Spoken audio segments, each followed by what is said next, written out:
কক্সবাজারের চকরিয়া পৌরসভা ছাত্রলীগ নেতা মিসবাউদ্দিন বাপ্পির উপর শনিবার রাত 10টার দিকে সরকারি উচ্চ বিদ্যালয় গেইটে সন্ত্রাসী হামলার ঘটনা ঘটেছে। এই ঘটনায় মিসবাউদ্দিন বাপ্পি গুরুতর আহত হয়ে বর্তমানে চকরিয়া উপজেলা স্বাস্থ্য কমপ্লেক্সে ভর্তি আছে। এই ঘটনায় ছাত্রলীগ নেতার বড় ভাই মিশকাত উদ্দিন বাদী হয়ে 6 জনের নামে থানায় এজাহার দায়ের করেছে। প্রতিবাদে চকরিয়া উপজেলা ও পৌরসভা ছাত্রলীগ রবিবার বিকেলে পৌর শহরে মানববন্ধন করেছে।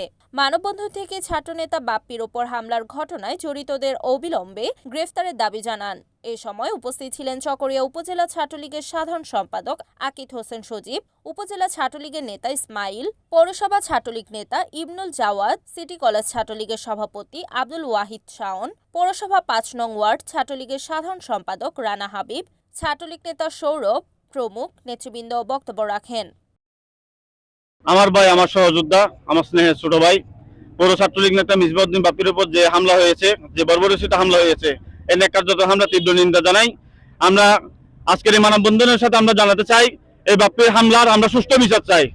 আমরা ছাত্রলীগ ঐক্যবদ্ধ, আমরা পৌর ছাত্রলীগ ঐক্যবদ্ধ এবং এই বাপ্পির হামলার আমরা অতি সবার আমাদের সিনিয়র নেতার কাছে এবং প্রশাসনের অনুরোধ জানাচ্ছি যে সন্ত্রাসীরা এই হামলা চালিয়েছে অতি বিলম্বে তাদের গ্রেফতার করা হোক। আমরা না হলে আমরা আমাদের মহাসড়ক অবরোধ করব, এই বিচার না পেলে আমরা মহাসড়ক অবরোধ করব। এবং সকলেই আজকের মানববন্ধন এখানে সমাপ্তি ঘোষণা করছি। জয় বাংলা, জয় বঙ্গবন্ধু। পৌরসভা ছাত্রলীগ নেতা মিসবাউদ্দিন বাপ্পির উপর হামলা।